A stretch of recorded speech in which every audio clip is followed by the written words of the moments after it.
అంటే మామూలుగా మీరు నేను అంటే పెద్ద తప్పేం కాదు, కానీ పవన్ కళ్యాణ్ ఒక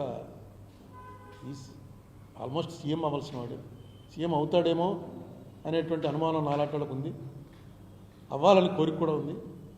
ఆ స్టేజ్ ఆఫ్ లీడరు, ఆ స్టేటస్లో ఉన్న లీడరు మాట్లాడేటప్పుడు 1-2 సార్లు ఆలోచించాలి.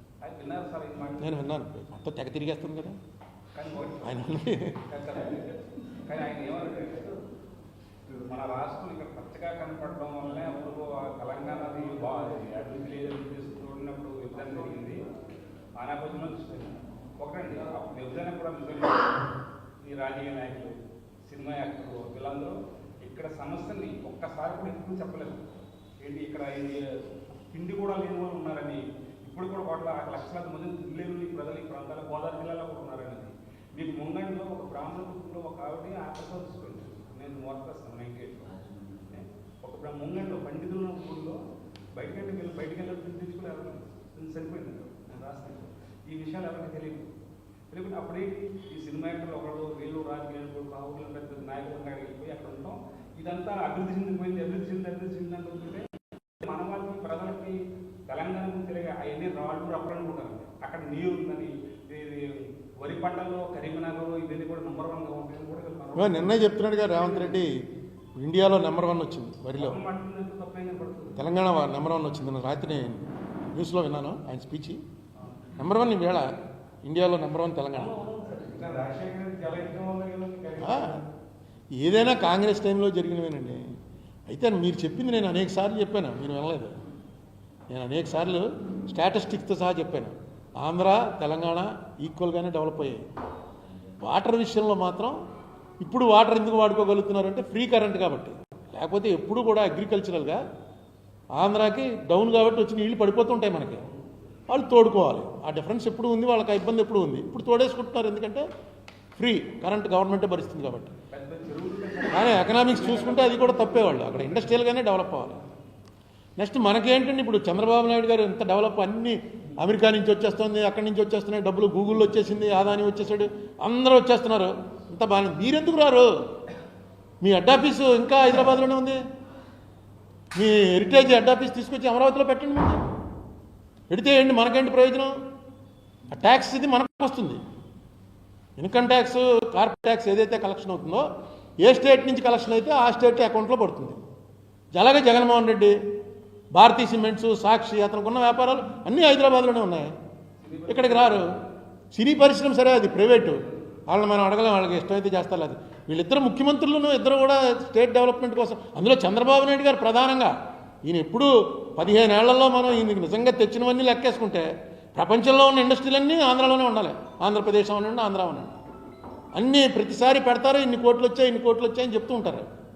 అదే మొట్టమొదట మనం వచ్చి అప్పుడు మీరు కూడా రండి అని పిలవాలి. ఏమండి అమరావతి అనేది అసలు నేను బుక్ కూడా భ్రమరావతి అని బుక్ కూడా రాశాను. నాకు అర్థం అవ్వట్లేదు నిజంగా. నాకు అమరావతి ఏంటన్నది నాకు ఇప్పటివరకు ఏం చేస్తున్నారు, ఏం జరగబోతుంది అన్నది నాకైతే అర్థం కావట్లేదు. అంటే మోడీ గారు డబ్బులు ఇవ్వడం ఆయన జేబులో డబ్బులు ఏం కాదు.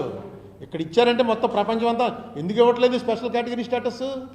ఇక్కడ ఇస్తే దీనికన్నా ముందు నుంచి డిమాండ్ ఉంది. బీహార్ ఉంది, రాజస్థాన్ ఉంది, మధ్యప్రదేశ్ ఉంది. ఎక్కడి నుంచి వాళ్ళకి ఏం చెప్పాలి? అందుకే దీనికి ఏదో డబ్బులు ఇస్తాం, ఆ డబ్బులు ఇస్తూ ఉంటారు, అది ఇవ్వరు. ఏ రూపాయి ఇచ్చినా పార్లమెంట్ ఆమోదించాలి. అక్కడ పార్లమెంట్ ఆమోదించే ముందు మొత్తం రికార్డులు పెట్టిన తర్వాత ఏ దేశానికి ఎంత ఇచ్చారు, ఏ రాష్ట్రానికి ఎంత ఇచ్చారో క్లియర్గా. దీనికి ఒక పద్ధతి ఉంది. ఊరికే పిఎంకి సంబంధించిన పిఎం రిలీఫ్ ఫండ్ ఇలాంటివేవో ఆయన సంతకం పెట్టి ఇచ్చేయచ్చు. కానీ దేశం ఉన్నటువంటి ఆర్థిక పెట్టడంలో ₹1 ఇచ్చినా సరే దానికి ఎలా ఇవ్వాలి అన్నదాని మీద చాలా ఇది జరుగుతుంది. మోడీ గారి టైంలో కాబట్టి అడిగేవాళ్ళు లేడు కాబట్టి వాళ్ళకి ఎలా కావాలంటే అలా రాయించుకుని ఇచ్చేస్తుంటారు. అది కూడా ఆంధ్రాకి నేను అనుకోవటం చంద్రబాబు నాయుడు మీద మోడీ గారిది, చంద్రబాబు నాయుడు గారిది కేవలం రాజకీయ స్నేహమే తప్ప వాళ్ళ మనస్సులు ఎప్పుడూ కలవవు. ఎందుకంటే వీళ్ళిద్దరూ ఒకళ్ళనొకళ్ళు చాలా తీవ్రంగా అవమానించుకున్నారు. ఒక ప్రధానమంత్రి స్థాయి మర్చిపోయి ఆయన రాజమండ్రి మీటింగ్లో ఏం మాట్లాడాడో మీరు అందరికీ గుర్తు. ఒక ముఖ్యమంత్రి స్థాయి మర్చిపోయి సాక్షాత్ అసెంబ్లీలో చంద్రబాబు నాయుడు గారు మోడీ గురించి, మోడీ భార్య గురించి ఏమన్నారో. అందుకని వీళ్ళది వేళ అవసరం. ఈవేళ జగన్ కొట్టాలంటే కలవాలనుకున్నారు, కలిశారు, కొట్టారు.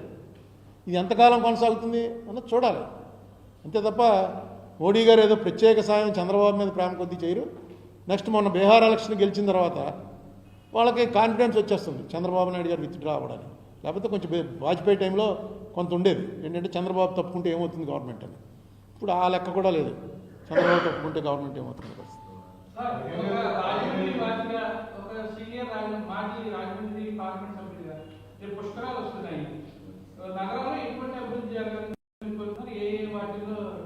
అంటే పుష్కరాలు అంటే వచ్చి పిత్రోదకాలు మాత్రోదకాలు వదులుకుని మామూలుగా ప్రతి సంవత్సరం మేము బ్రాహ్మణం ప్రతి సంవత్సరం ఏదో చేస్తాం. కొన్ని క్యాస్టులు ప్రతి సంవత్సరం చేయరు. వాళ్ళకు అవకాశం 12 ఏళ్ళకి ఒకసారి వచ్చి ఆ వేళ తర్పణం ఇచ్చేస్తే నీకు రిలీవ్. అది అసలు పుష్కరాల వెనకాల ఉన్నది. దాన్ని లాస్ట్ పుష్కరాల్లో కొత్తగా 30 మందికి 10 మందికి తర్పణాలు వదిలే పరిస్థితి తీసుకొచ్చారు. పుష్కరాల్లో గవర్నమెంట్ చేయవలసింది లా అండ్ ఆర్డరే, ఇంకేమీ ఉండదు. క్యూ కంట్రోల్ చేయడం అంటే వాళ్ళ పని. అక్కడే ఫెయిల్ అయ్యారు. దాని మీద కమిషన్ వేస్తే ఆ కమిషన్ రిపోర్ట్లో ఒకసారి చదవండి. మరి మీరు పాత్రికేయులు కూడా చదవడం మానేస్తారు. ఆ కమిషన్లో ఏమని రాశాడంటే ఆయన రిపోర్టు ముహూర్తం అనేది మూఢనమ్మకం అని రాశాడు. ముహూర్తం మూఢనమ్మకం అని రాశాడు ఆయన. ఇంక ముహూర్తం మూఢనమ్మకం అయితే పుష్కరమ మూఢనమ్మకమే. మనం ఏదో ఒక సిస్టంలో వెళ్తున్నాం, పలానా ముహూర్తంలో మంచిదని. ముహూర్తం అనేది మూఢనమ్మకం అని రాస్తే ఇంకా దాని మీద అప్పుడు బీజేపీ వాళ్ళు వీళ్ళతో కలిసి ఉన్నారు కాబట్టి మాట్లాడలేదు. లేకపోతే ముహూర్తం మూఢనమ్మకం అంటామని పెద్ద అల్లరి చేద్దరు. మన సంస్కారం అంతా తీసి ఎక్కడో పారేస్తారు మీ కమిషన్ అని. ఇద్దరు కలిసి ఉన్నారు కాబట్టి మాట్లాడలేదు. ఒకసారి చూడండి, నెట్లో ఉంది, మీకు పంపమంటే పంపుతాను నేను ఆ కమిషన్ రిపోర్ట్ మొత్తం. సోమయాజుల కమిషన్ నేను అనుకోవడం సోమయాజులు గారు రాయలేదు అది నేను అనుకోవడం. ఎందుకంటే అది వచ్చిన టైంకి ఆయన ఒంట్లో బాగలేదు. ఎవడో చేత వాళ్ళు రాయించేసుకున్నారు. సోమయాజులు గారు సంతకం పెట్టేసి ఉంటాడు, లేకపోతే సంతకం కూడా వాళ్ళు పెట్టేసి ఉంటారు. ఏం పెద్ద కష్టమేం కాదు.